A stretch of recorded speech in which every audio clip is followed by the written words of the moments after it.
Welcome to another South Beach session with what I believe is the most polarizing creature to ever exist in the LeBatard and Friends universe. Don't go away. Don't go away. Come back.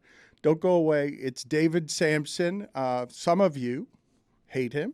I happen to love him. Some of you are very confused as to how this exists. So maybe we will, after this, have a better understanding of it. So at least if you hate him, you hate him for the right reasons, because I believe I know him a little bit better than most. I'm always attracted to the unusual people. I think they're more interesting than the usual people. And you are as idiosyncratic and wonderfully weird as anyone I know. I don't judge these things, even though weirdness sounds judgmental. When you have to say you don't judge, you're judging. That's how I take it. That you've always been that way with me. You introduce me. It's as though you have to defend me whenever we're doing anything, whether we're doing something on the show, whether we're doing something privately, personally. I always feel like there's this cloak over you that requires you to say something explaining why we're together. That is so, because a lot of people don't understand it, and because you are somebody, they don't understand how it is I could love Miami the way that I do and be friends with somebody who is the smiling face of corporate sports greed the way that you are. But we'll get into all of that as we go. Let me just start with this, though. What happened to you? What happened to you early in life? What happened to you to form someone who I believe is almost fundamentally immune to criticism and the opinions of others? What happened to me is I learned really early in my life that the only chance I would have was to prove people wrong. Because the preconceived notions that existed, whether I was short, which I've always been. It's not like I grew early and then stopped, which happens sometimes. People peak in elementary school, etc. But I always said that no matter what, I would work harder than everybody else, and that I would be more straightforward and more direct and more caustic maybe, and I would revel in the fact that no one would ever punch me. They would just want to punch me. And to this day, I've never been punched. I've never thrown a punch, and I've always been able to talk my way out of everything. And what happened was that in order for me to find a voice when I was a kid, I had to be louder than everybody else. Because it's not that I grew up in a big family. I just grew up in a family where they weren't all that interested in what I had to say.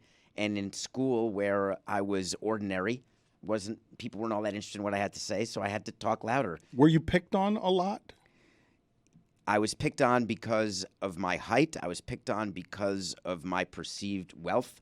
I grew up very lucky. But the irony is it wasn't always that way. My real mom and dad had... My birth mom and dad, I don't know why I say real, which seems strange. They had no money at all. And the first apartment I lived in New York City, I was born in Milwaukee, and only came to New York because of a divorce agreement. I was the first, my sister and I were the first people to be allowed to leave Wisconsin. It was a court case with a decision that if you go to New York with your mother, then you have to come back to Milwaukee every single school break. Everyone, when it's a one-day break, like a long weekend, or a summer break, or Christmas break, or Thanksgiving. So I spent my childhood from age 6 to age 15 on a plane every single vacation. I'm truly awed by your will. It's not just running 7 marathons on 7 continents in 7 days. It's building a stadium on time and at budget when you were responsible for every single detail there. There was not a detail handled by someone else. Your will was formed early by having to be tough because have you been popular? Has there been a time where you have been accepted or felt accepted and loved by a group of people? I've always been ducky. That was my lot in life. I was always more friendly with the beautiful girls in my elementary school and high school and middle school. Didn't date any of them because they wouldn't date me. They loved the comfort of having me around. And so the boys hated me because I was with these girls, and the girls loved me because I wasn't trying to be their boyfriend. And I only was able to escape that when I would be in Milwaukee, where I could be the New York kid in Milwaukee, where I could be the popular guy, the one who got the girl. So my life was formed when I had to play different characters depending on where I was or who I was with. And I was able to assess a situation really quickly, figure out what I had to do to succeed. And my definition of success has been the same since I was a kid. It sounds crazy to even say to you, survival. And I don't mean life and death. I mean my ability to actually thrive in an environment depended on me being able to exist in these environments where people would just ignore me or not want me to succeed. And that carried into baseball, actually. We have some similarities on these fronts, right? Your family doesn't understand why it is that you and I are friends, and basically no one listening to this understands why it is I am friends with you. One of the most bizarre things about my adulthood is our relationship. It is the most misunderstood relationship of any one that I have. There is nobody in my life, including the people who should love me the most, who understand why I would allow myself to be in your orbit, why I would allow myself to be treated the way that they perceive that you treat me. And this goes back decades. And now the fact that I am Nothing Personal is part at Meadowlark and I appear on the show, you have to remember that I wasn't allowed for 3 years to be on your show because I was told I'd be fired. That's how much the owner of the Marlins didn't want me to talk to you on or off the air. When you were seen at my child's bar mitzvah, I was asked why it is that you would be there. I left that child's bar mitzvah with a vastly different experience, which is me and my then girlfriend. As soon as we left, there were how many people there? Hundreds, 400, 500 people? 270 probably. Okay, as soon as we left, because you were on the dance floor and you seemed to be enjoying yourself, and all I saw as soon as I left and all my then girlfriend saw as we left, we both commented on, oh my God, he must feel so lonely amid all of those people. It didn't feel like any of them saw or understood the real you, which I thought I'd only spent, that was one of the first times that I spent around in any sort of intimacy around the people ostensibly that I think care about you, but don't necessarily understand you. And I'm not sure how much some of them accept you, just accept you as the unusual person you are. I would take exception to unusual. I think that just because I'm different than you or see things differently or attack things differently doesn't make me unusual, because in my mind, everything fits perfectly. Well, but I think that usually human beings feel feelings. And this is one of the things that makes you unusual that I think I see sometimes. The little kid that's protected by a whole lifetime of defense mechanisms, coping, trying to do translations on people who are forever going to misunderstand him. I've spent a lot of time hiding in my life, hiding where there are shells going off around me, incoming. The joke, right? Get under your desk. It could be a nuclear bomb. I spent so much time underneath my desk, which is interesting when I think about it, looking back, because I was always very outgoing and always tried to be gregarious, but it always was under the cover of loneliness. So it's not unique to my family and friends, and it's not unique to you, the feeling of loneliness, and that's why the insomnia that I have that is worth discussing at a later moment maybe, I don't necessarily feel lonelier at night than I do during the day. It's just that there's fewer people who I can share that with. So I'm able to share the loneliness or try to explain it to certain people in my life. And what I found with you is talking to you about how I feel. You had this interesting perspective that you actually understood it, and I kept testing it. So I've always tested the hypothesis of you understanding, like I do with my friends and family. I keep testing to see, do you love me? Do you understand me? Do you realize what I'm thinking right now?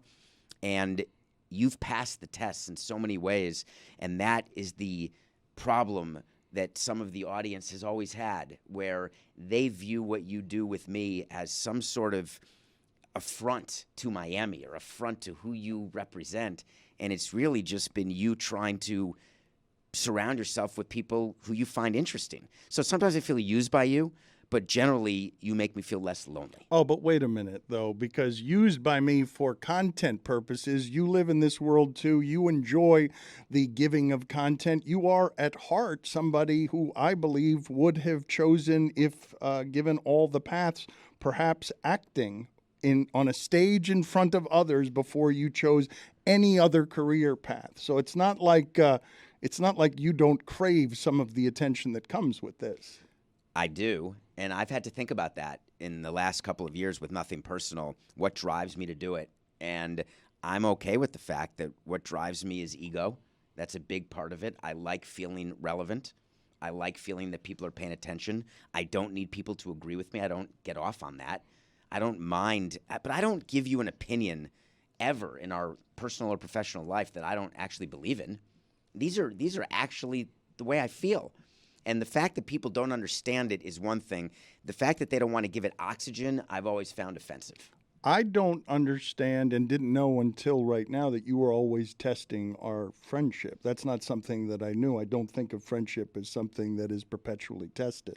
I'm testing everything. It's the reason I wasn't a good father or a good husband, is that I spent my time always testing, thinking that anytime there's a fight, that means there's a divorce. My parents had a terrible, terrible divorce. My mother and stepfather had a terrible divorce.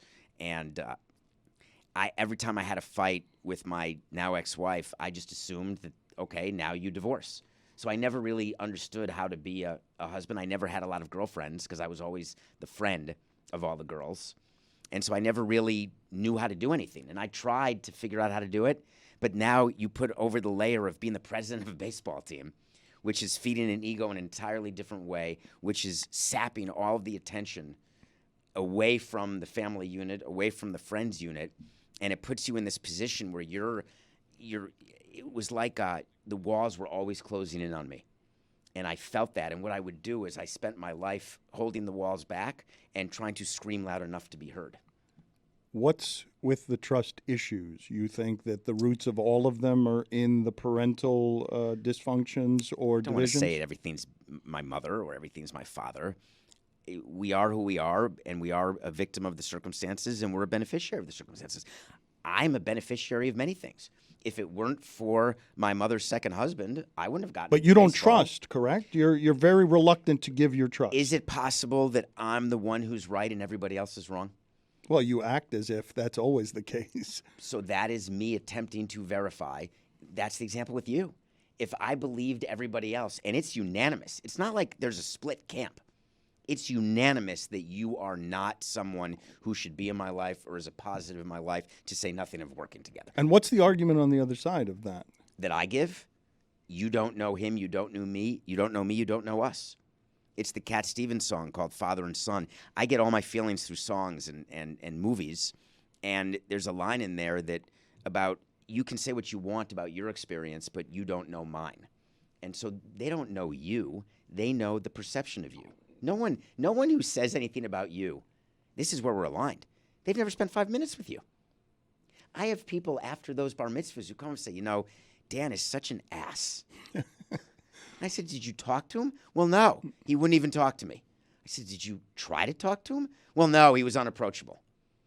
And that rings very true to me because I view the people who don't know me having this opinion of me, and it very much upsets me when the people who I think do know me share the same opinion.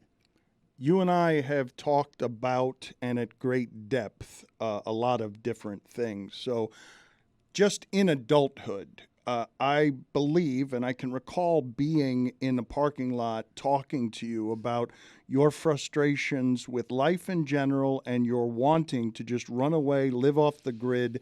I tease you about wanting to be a shepherd somewhere just to get away from things, and urging you very strongly again and again to get into therapy, to go talk about your feelings, to not go perform in therapy, which is what you did at the beginning. But what can you tell the people about those interactions and what it is that you learned about yourself in me sort of pushing you to, test the limits of some of your coping mechanisms? As part of the divorce of my parents, I was put into therapy in maybe second or third grade. And so I put therapy in the same bucket as Hebrew school. It was something I had to do after school that I didn't want to do. And I found immediately the best way around it was to tell the therapist what she wanted to hear.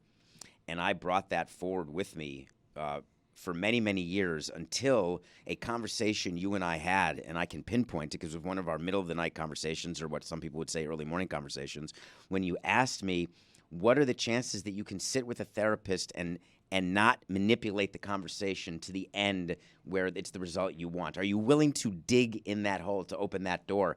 And I never had been before, and I had tried so many times with different therapists.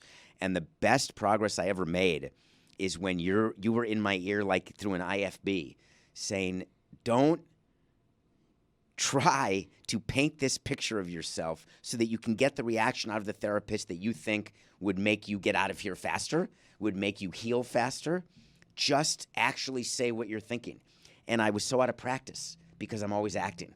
And I did it, and then I stopped. And I haven't told you this, and the reason I stopped. Too much, too close to the bone, too vulnerable? It got way too close. And I realized that I was about what I calculated to be. I had a cushion. I always viewed it as a 5-session cushion. I was always looking ahead 5 sessions. Sometimes I was going twice a week, sometimes once a week. When I was doing immersion therapy for some OCD things, I was going every day. And the 5-session rule is I need to see exactly what's happening over the next 5 sessions. And if I can't see it clearly, I'm running. And it got to the point where I couldn't see it anymore. And that scared the absolute hell out of me, so I stopped. Is it about being unwilling to lose control or the illusion of control? Everything's control with me. Everything I do in my life is about control, because that allows me to be in environments where I can get to the predictable outcome. And I've already done the math of what the outcome is that I want. It's like negotiating a stadium deal. You give me credit, which is not founded. You give me credit for cutting the stadium deal in Miami as though I'm this smart guy. I'm not Pablo smart. I didn't go to Harvard. I'm smart only in that I can see around the corner in my business. Well, you were life. smart compared to the dumb people who run Miami, and that's not saying much. So what? So that's not how I'm gauging myself. And it's not that they were dumb. It's that I knew that they had different goals. If you can predict or know somebody's goals, you'll win every negotiation. Oh, but you're smart. I don't know how emotionally intelligent you are, but you are smart by the measurements that I would use to measure intellect. You've just got blind spots. So what I have, I think, is a good idea of what I know and what I don't know, and I'm not afraid to admit what I don't know. And so it hits me hard when you tell me that I'm saying something, and it's happened recently in our relationship where you'll say, you have no idea what you're talking about. Why would you be saying that with such absolute force when you don't know? But you're an absolutist about this stuff. You don't do a lot of nuance. You do a lot of conviction in black and white, and gray is the color of your jacket is not something that's usually draped on you. I'd like to say that I wore this jacket on purpose, but that would be an insult to my rotation. So no, I did not. But no, I am very much black and white because gray doesn't get me to a result. How can we live in gray and make progress? But let's do this, though. You say it doesn't get you to a result, but isn't the result supposed to be happiness? And through therapy, I recall distinctly, and I don't know whether the audience will be shocked by this, but even knowing you, I was shocked by it. After you went to therapy, I will not forget this phone call because it made me laugh, and it would sort of explain to people the difference between smart and then some emotional intelligence stuff. You were coming from a funeral, and you called me excited. I felt something.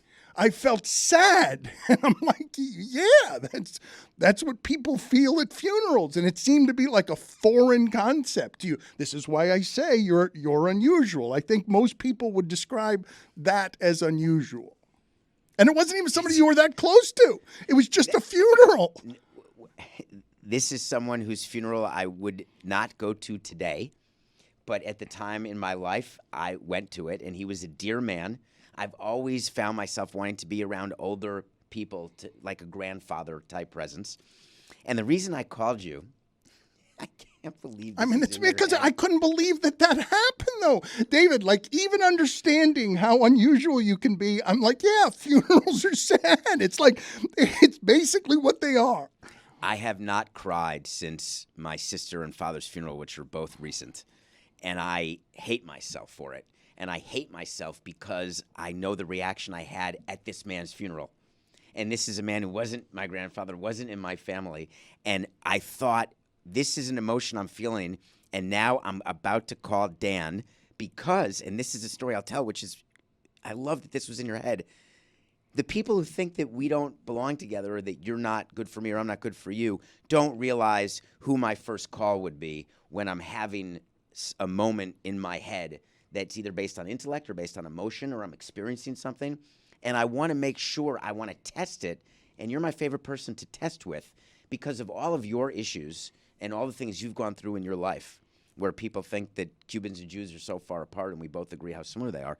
You're my favorite bounce subject because you are going to give me a frame of reference to make sure that I'm getting to the conclusion that I expected to get to. That's why I called you that day. But what is happening there that in that instance, you were more open to vulnerability, you were hiding less in general, and the scary stuff that you didn't want to look at, for whatever reason, you were pulling the drapes open slightly, and an emotion reached you?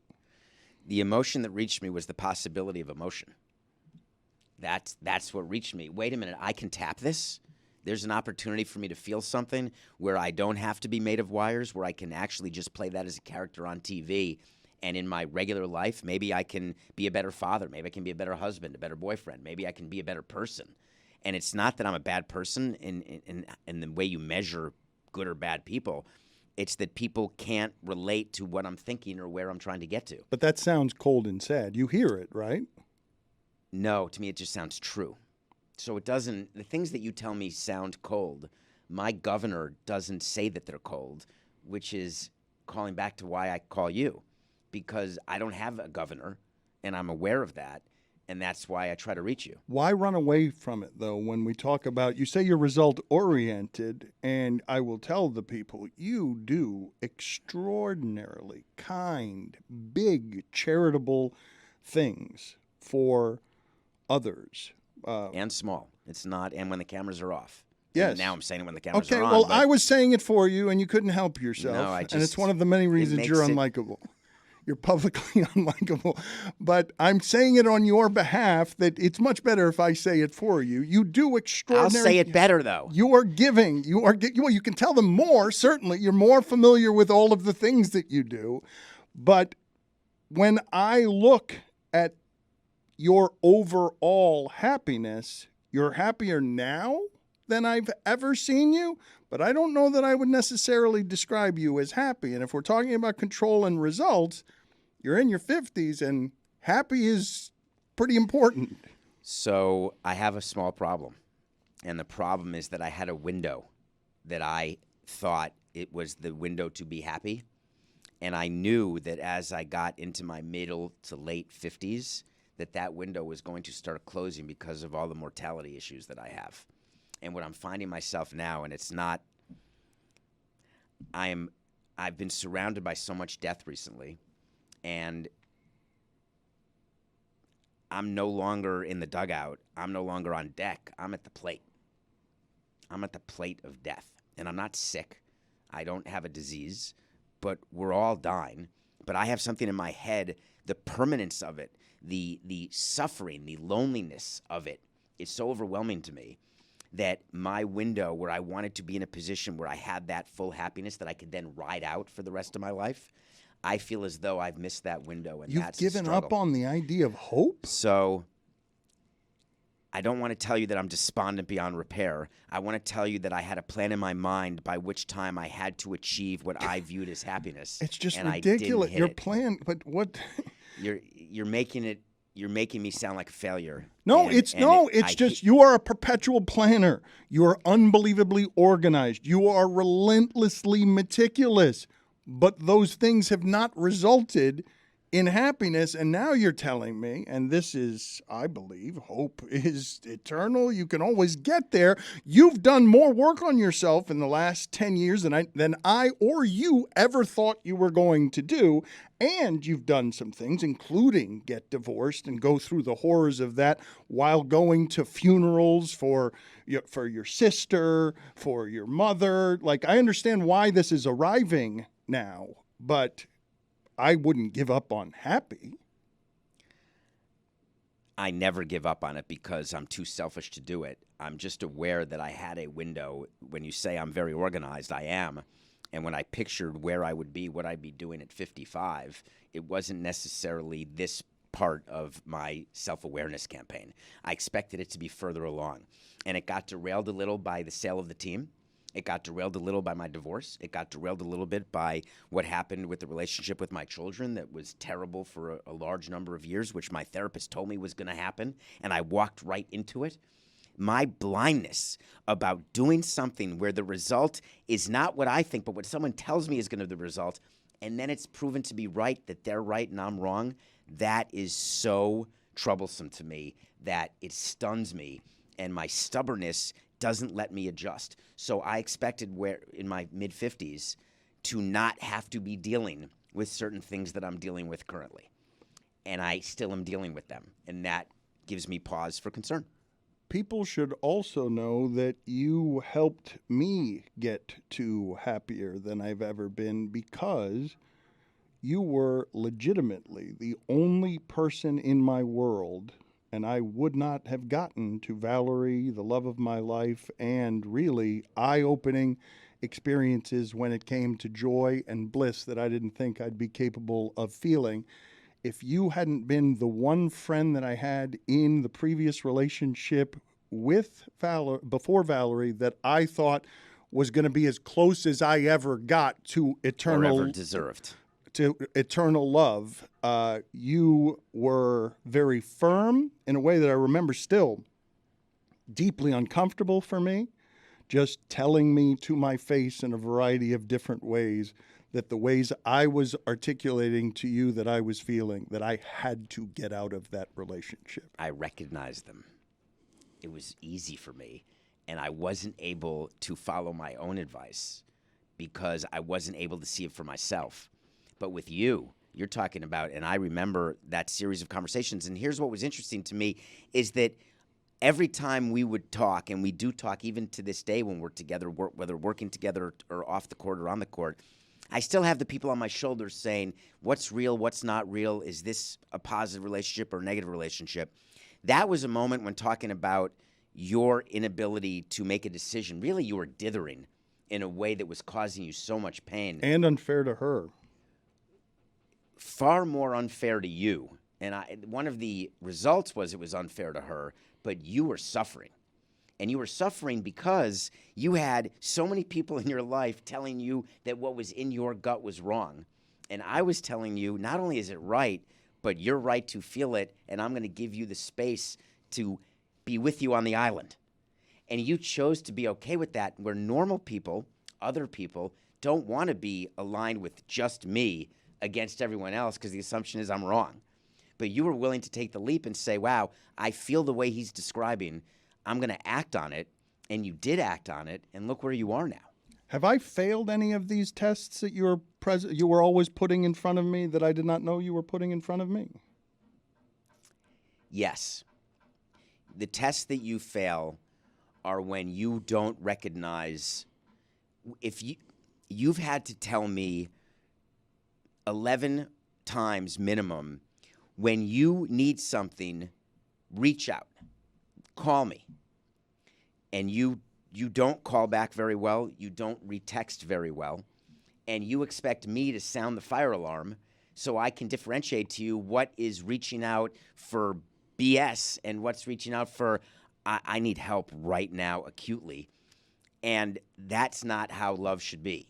My perception of what love should be. You should be more able to know that if I'm reaching out, I'm not calling to tell you the sky's blue. But you have so many distractions in your life that you lock me in with the people who are bothering you about something or another thing.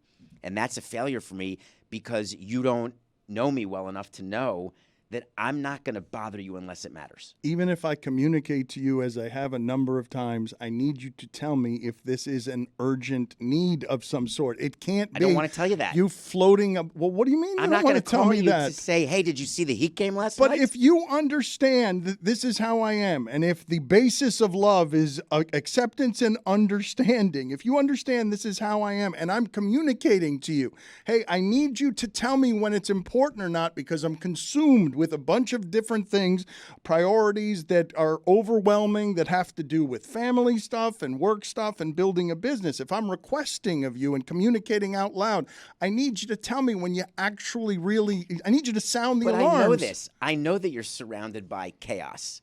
And you know that I know that. You know that I know that you have all these distractions and all these things that make you so tired at the end of a week that you're barely functioning.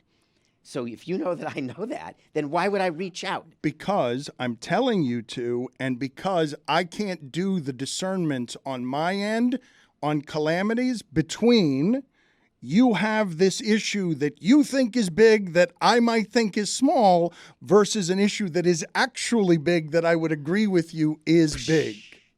So you're saying that I have sounded the fire alarm and you've hung up the phone and said, I cannot believe that I just spoke to Samson right now. No, it's just I can't discern based on text the how high the volume is on the sirens. I can't tell just because you're reaching out. It's never call you. It's not text. But you I don't leave a just message. you don't just call me when you have some sort of LeBatard problem. and Samson, could you give me a call, please? How is that not clear? How would you like me to do a voicemail going forward? Would you like me to lay out the issue? So you're telling me that every time you've ever called me, it's because you have some sort of issue that must be addressed? I will give you, whether it's short, mid, or long term. I will always present that to you. I am calling about plans we have 2 weeks from Saturday. Well, but this is a different thing. I will tell you those things. When I'm calling you and then I'm reaching out again after you don't respond, there's got to be a reason. This started with you saying, do I fail a test? Why can't you just acknowledge that you fail a test? Fair enough, but you're the one doing the grades on the test, and Yes. and I have a different grading system than you do. You're not allowed to grade your own test. On return texts and return phone calls because it's not something that I'm good at. I thought of it as a more meaningful breach than that. When I'm guessing that when your family is telling you don't be with that person, it's not because they're saying he doesn't return your text promptly. No, the assumption always with both people I've worked with and people in my family and friends is that you actually have no care in the world for me and that you just pretend to in order to increase your content or get content or to make headlines. And I've explained to them numerous times that, no, the headlines that I make with you, I know that I'm making before I make them.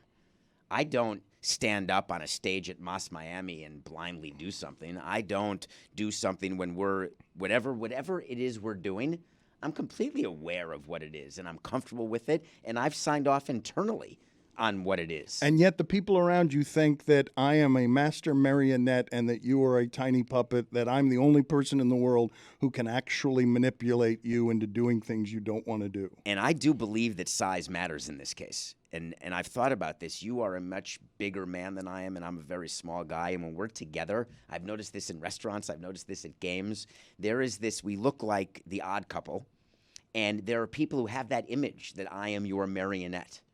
And I've always been insulted by that, and it's made me feel even lonelier because they're so wrong. That it's the opposite.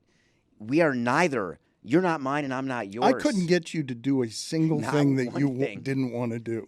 Not one thing. Not one thing. Whether it's in your professional life, in your personal life. I couldn't trick you into it. I couldn't do it with a masterminded, manipulated agenda. But no one believes you, and no one believes me. And I don't fight it anymore because it doesn't matter to me anymore. That was the whole issue with Meadowlark. One of the great causes of my frustration and anger and upset over these last couple of years is the process by which I was welcomed into this show and into this world because you had to, again, defend it, and you didn't want to. You were upset that you had to talk about it and that you didn't want to thrust me on anyone, and, David, you're screwing it up every time, and it just... You don't realize how hurtful that was. I think I might not realize how hurtful it was because I can't possibly know what it is to hurt that way. But I know what I was fighting for, and I wanted it to be easier. But I do have to explain to people what this is. I feel the need to explain to people what this is because my audience is, I would say, in this medium, uniquely loyal. They have expectations for me. And so But then why don't they trust you? If they're loyal to you, doesn't that mean they trust your decisions? Well, wait a minute, though. When the immovable where I would stop you is they do trust me right up until they run up against somebody who is so untrustworthy that the untrustworthiness is It outweighs the loyalty. larger in size than whatever the trust was. Have you ever had someone like that before? No. I can't even believe that that's the role I play, that I'm testing the loyalty of your audience, the most loyal audience I've ever seen. David, this week you saw it all over the place. You are hugely polarizing. I would venture to guess that not only outside of this company does no one understand this relationship, I would say that inside of this company, 0 people understand this relationship. Not one person understands it, 0 people. There's now one person. You believe that? Who's that person? There's now one person. Pablo. Pablo understands this relationship. I've spent a lot of time with Pablo, and we spent a lot of time talking about this company, about you, about us, and we have formed a relationship. You introduced us at a dinner many, many, many years ago, and we started a conversation. And it's always very tricky to me when one friend introduces one friend to another friend. You start off with a group text, and then you go to a side text. And it's always tricky. Is it okay to do the side texting and to grow a friendship? And we both felt blessed by you. Please form this relationship. And we have. And he's uniquely positioned to understand it. But again, that hurts me too. Because the people who I've been around, who have been around you for all these years, who still don't, that means that there is such a problem with how I'm communicating or how people are perceiving me that I've made no progress at all. I remember, I don't know if you remember this, I remember you being dumbfounded one time because we were having a conversation that had a great deal of vulnerability in it, and you asked me some form, probably because you were testing something, you asked me some form of, do you talk this way to other people? And I'm like, yeah, I got like 20 relationships like this. Those are my friends. That's my inner circle. And you were like, what? How can you do that with 20 people or whatever your friendship base is? And I would say that one of the things that the producers of this iteration of South Beach Session have encouraged me to do is to have the conversations that I have privately with some of my most intimate relationships, to have them publicly, because people could get to see a broader version of humanity, of people, flaws and all, idiosyncrasies and all. I want to do one of these with Dan Patrick because I don't believe that people have seen what he pushes down under Irish athleticism and masculinity. You don't have that with others? How did this work for this show? I didn't exactly get a lot of warning about this. Was this an issue within your circle here at Meadowlark that we can't have Samson have people know that you and Dan, we've always kept it quiet that we were friends because you were always so embarrassed to be friends with me. I don't exactly think, what no, it is. No. You just get tired of defending it, so you're embarrassed. That's it. No, I'm not embarrassed of I wouldn't be doing any of this, David. If I was embarrassed of my friendship with you, I wouldn't be climbing over some of the things that I identify as, which is proud Miamian and everything else, a protector of Miami sports, if I didn't believe in what our relationship is. But I do get tired of at every turn having to explain to people why this exists, because they expect something else from me based on what the perception of you is. They can't get their head around the idea of why would Dan welcome into his warm little family world this person who fucked Miami. And the answer is because of the content fountain.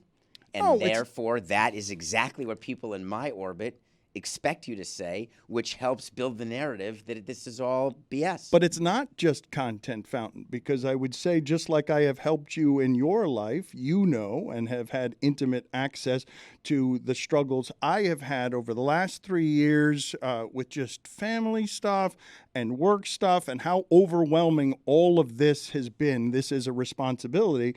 And so as I've helped you, I would say that the reason that you're here now is because you're rushing to help me, someone you care about. Yes, it serves you as well, but you, like Pablo, have rushed into the breach because you're like, Dan needs help. Dan hasn't often needed help with work. Dan has been a lone wolf. Dan has been responsible for Dan, and then things grow around it. But you have, I mean, why are you here? One of the issues is that the way Pablo was accepted versus the way I was accepted. And Pablo and I spoke about that. And the reason that we wanted to speak about it is that I wanted to let Pablo know that I was okay. Because Pablo recognized, he paid attention these last couple well, weeks. Well, I assume that all of that would hurt you. And I would also assume, though, that because nothing personal, that you would also come to understand it and accept that the hurt was something that was temporary, that sometimes things hurt in order to grow. I want to believe it's temporary, but I also have no illusions that there's people within your universe, within the shipping container, who have a view of me that is not going to change. And it's this preconceived notion they have. This is the most time I've spent with everybody outside of you these past couple of weeks. And I know my perception of how I think it went, but I don't know theirs because people don't tell me the truth. Oh, but David, but also Pablo is self-aware and you are not. You are not self-aware about how you come off. Why can't I tell you that I am self-aware, but I have a different vantage point of what it is that's happening? That doesn't make me not self-aware. Just because I interpret something differently doesn't make me wrong and everybody around you right. That's the 99-1. This is what happens with my girlfriend all the time. You know her, Kara. She says to me, you know, this is 99-1 the way you're reacting to this. And I said, no, I'm going to test you on this, and we'll call people. You've been the recipient of a call where I say, what happens in a situation where X and Y? Do you respond with Z or B? And you'll say, what are you talking about? And I'll say, well, it's obvious. And she'll be right, and I'll be wrong. It's incredibly frustrating, and that's what's happened here the last 2 weeks. Well, explain to me that I didn't know what's happened to you the last 2 weeks. Explain this to me. I sit in the Elser being lonely because I can't figure out why you've had to thrust me. I've never had to be anything other than thrusted. That's how it was. Jeffrey thrusted me into the job of president of a baseball team when I was a young guy. Always thrusted, always having to prove myself way more than anybody else, but thinking that I'd finally outgrown that. And that I'd proven enough with nothing personal, with my career, that you wouldn't need to thrust me. But all you did was call me for over a year complaining that you're screwing it up because I have to thrust you in. I need the help. I want you to help. I think you can be helpful, but nobody wants you.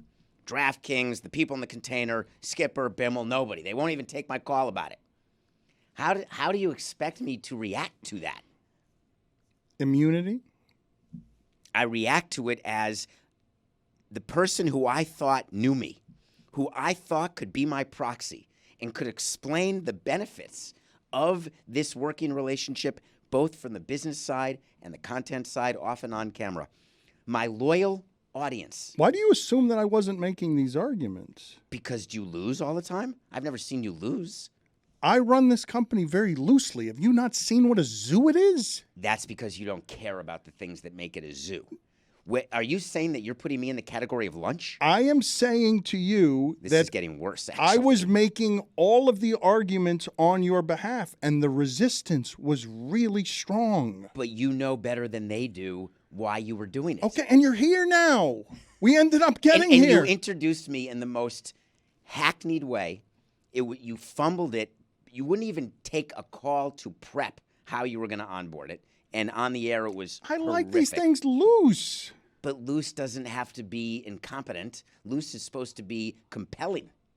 You think the way that I introduced you here was hackneyed and incompetent? What did you want it to be? Show me how that should have looked. How would you have done it if you were me to introduce David Samson to an audience that is a portion of the audience that is really resistant to the idea of David Samson? I think it's almost time for you to realize that the way to build a billion-dollar company is not based on just having a Miami audience. And you continued. I understand your loyalty to Miami. You may be a Miami-based company, but that is not how we're adding value to the Meadowlark. It's a national, international brand. People outside of Miami don't care about the Marlins or about what I did or a stadium. Here's how I would have thought you would have introduced me. Finally, David Samson is here, and he's not going anywhere. And you are going to learn to appreciate him, love him as I do, because you're going to find that your job is made easier by his presence. The audience will find it interesting what he has to say. And I wanted to make sure that nothing personal, as well as the things that we do together on this show, were all housed under the same umbrella, because it's something that we have talked about forever. And today is the day it starts. You got to earn that from the audience. It's not going to be because I'm going to sell it to the audience in my voice. You're going to have to. All you do every day is sell to the audience. That's correct. And look, you're more likable than you've ever been in your life, the way I've done it. Not the way you've done it, the way that I've done it. You have more support nationally from our audience than you've ever had. You have more popularity at that microphone than you have ever had. And do you think it's just because that you've been mean and bullying to me, or No. because I've earned it by what I've done over the last number of years? You've got to earn it. I'm not going to give it to you publicly by saying, here's David Samson, everybody, except David Samson. For Pablo. You pinned. I don't handle our social media account. I didn't pin any tweet. Your social media is fantastic, and the whole thing with Juju, who I appreciate more than most.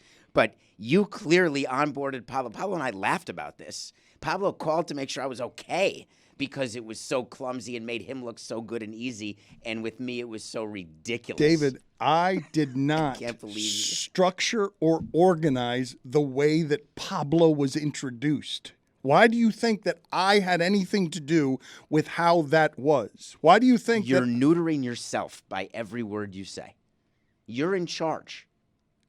David, you're in charge is different than my in charge. Your in charge is corporate asshole who overruns an empire and does a lot of things that people don't like. I pick and choose my spots on what I'm going to do on things that others aren't going to like. I'm going to do it over things that I believe in.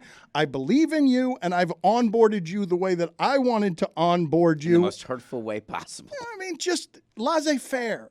Laissez-faire. The most hurtful way possible for a man who's almost fundamentally incapable of being hurt. I'm growing. I'm trying to feel pain. I'm trying to feel anything. And what you did to me over the last couple of weeks, I found interesting that was your approach. But I respect you professionally. I respect what we're trying to build. I respect the help you need. You've been hurt by my behavior the last couple of weeks. You've been legitimately hurt. Because it's the culmination of since you started Meadowlark. This is the culmination for me of since I was with you when you were leaving ESPN, when we were talking about what it would look like and what it would be. And it was always going to be us working together. And then it stalled and stalled and stalled for years. I've still got 3 people I want to hire that are still out there. 3 people that I want to hire because of difficulties in constructing the scaffolding, because I'm not the one in charge of the money. Do you know why I didn't tell you how hurt I've been this entire past couple of years? Because when I tell you something about myself, I want you to help fix it. That's the test. That's the relationship. But there was nothing you could do because this was the plan you had. This is the comfort you had in bringing me on board. The whole Operation Thrust was that you had to make sure that you got some sort of buy-in at some point. And the reason I never came to you David, to tell you till now. I'm working with others, David. I'm working with other people. You're the boss. Yes, but I'm working with others. I'm the boss of those people as well. I've got to consider. You're the boss of everybody. But I've got to consider multiple feelings. And if I'm getting what I do, the way that I run things is, and I've done this for better or worse, I've done this for 20 years, man. Stugotz was in charge of our negotiations once. It was laughably funny what ended up happening with me ending up with a non-compete and him getting $100,000 less than where we started because he botched those negotiations. Before that, I gave the negotiations over our executive producer. I don't like being the boss. I don't like it. I don't want the responsibility of it. I've chosen it now because we were forced into that position, and even in so doing, I threw it over my shoulder and expected John Skipper to handle the unpleasant things that come with bossness, because it's not something I've ever wanted.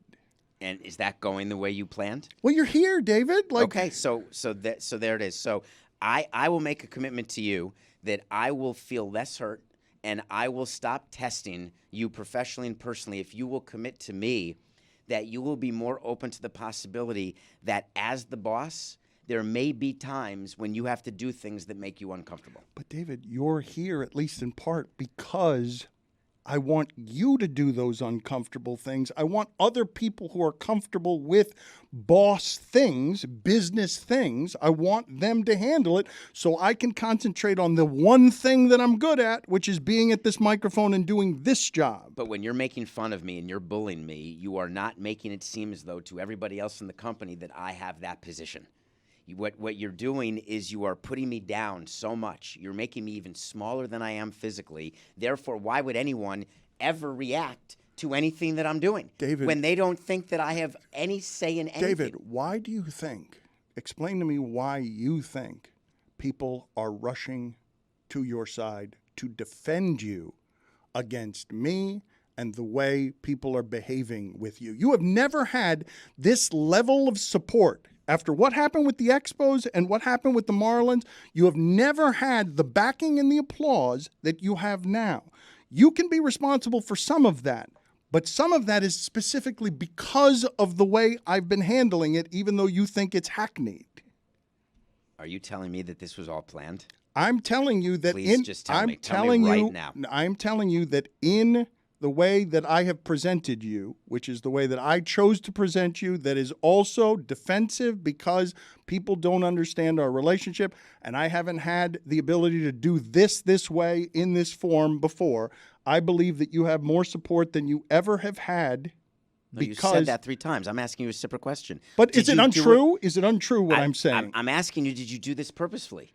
Have you done everything you've done with the entire process of me joining Meadowlark? Was all this done because you wanted to have more people like me? David, I want you to be more likable, yes. I want you to have some support. I want people to understand. Everyone, there is no one, David, no one in the history of our program who has come here, spent an amount of time being themselves, and doesn't get more likable because we allow people to see more parts of their personality. It is a fail-proof formula, and it wins all the time based on environment.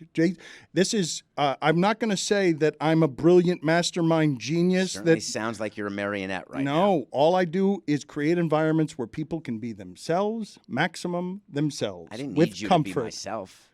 You needed it in this environment to bounce off of the things so that you could get more support. Is that in dispute? Like, are you arguing What's with... in dispute is how Machiavellian you're making it sound, and we've never talked about it, so I was not aware that has been what your plan has been this whole time. No, but you're making... But then you said it was laissez-faire, and it happened. I'm just being myself, David, and the result of being myself in this environment is that for everybody.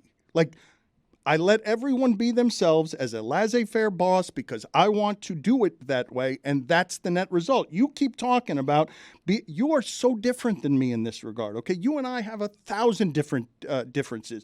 You laugh at a million things I am because I don't have my attire picked out for the day. You don't understand why I don't have clothes to change into here at the hotel. You don't understand why I miss flights. You don't understand. My guess is how that... you tell me to buy Broadway tickets for a day when you have the wrong day that you're going to be in New York? You mean like that? Yes, that. You are constantly frustrated by the things that I am, like a million different things that I am that you can't possibly understand. And one of them is being almost the opposite of a boss the way you would be a boss. That's one of them. I'm not built like you and Skipper. I'm not a glass chewer. Amin will tell you when I got my head in my hands because I'm dealing with things I don't want to be dealing with, he'll leave the room mumbling, there he is, the reluctant conqueror. I don't like some of that stuff. But it's I'll not do it. Interesting to me. That's why you're here. But I can't do it unless you let people know that's the point of it, where I can be both on camera, on the microphone, off camera, off the microphone, and know that I have everybody's best interest in mind. I'm not here to make life more difficult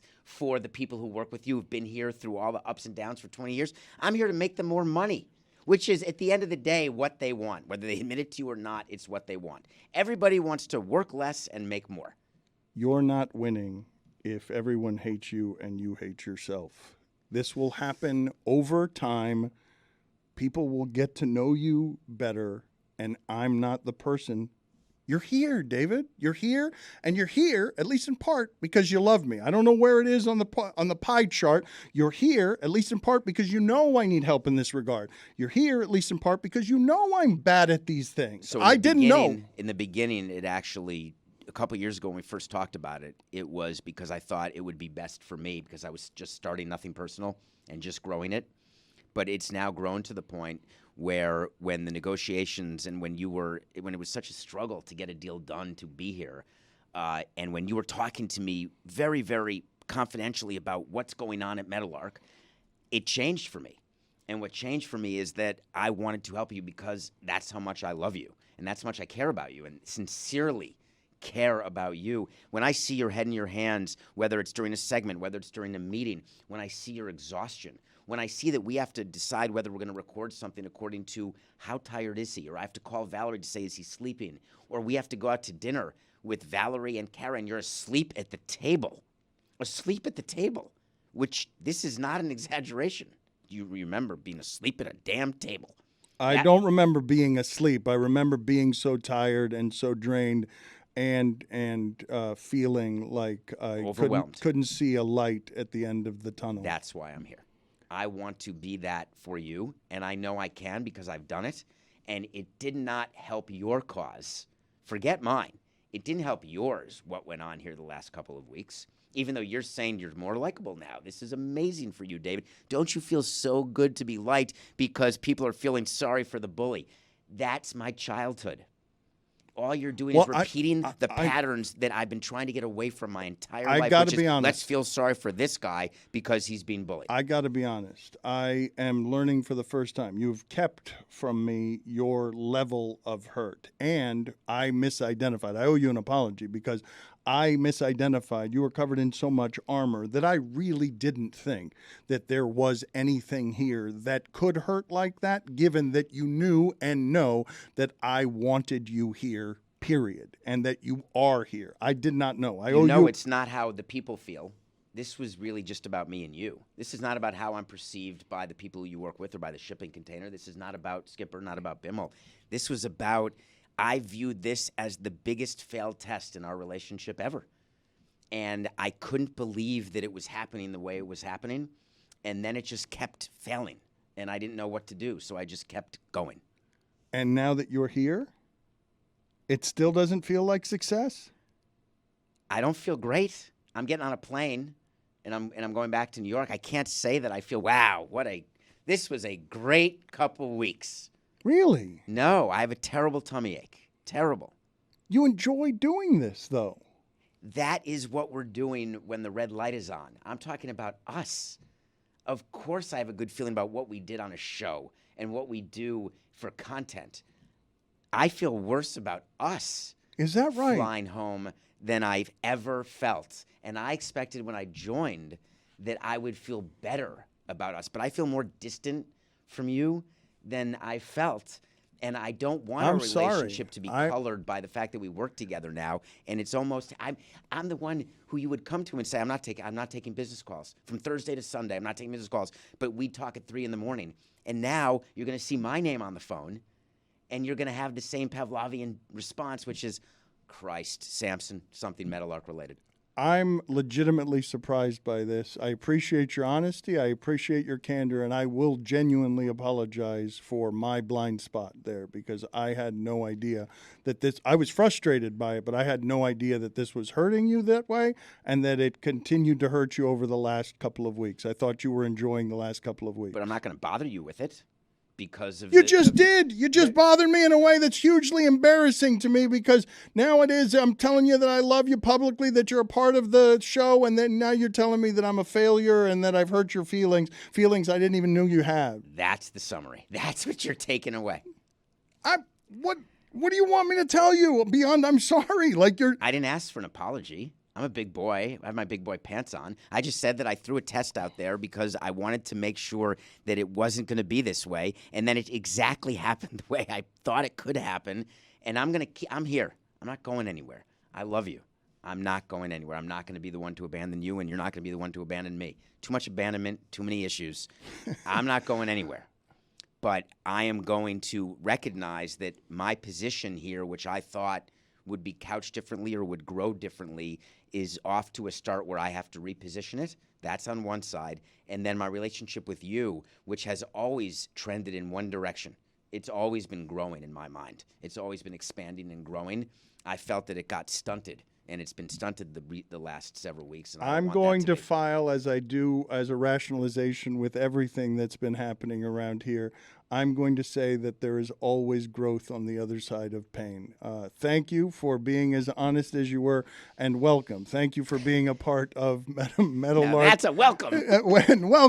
Welcome, even though I've hurt your feelings. Again, I will say it, feelings that no one in our audience knew that you had. Ladies and gentlemen, David Samson, the smiling face of corporate sports greed. Welcome to the family. Love you. Love you too.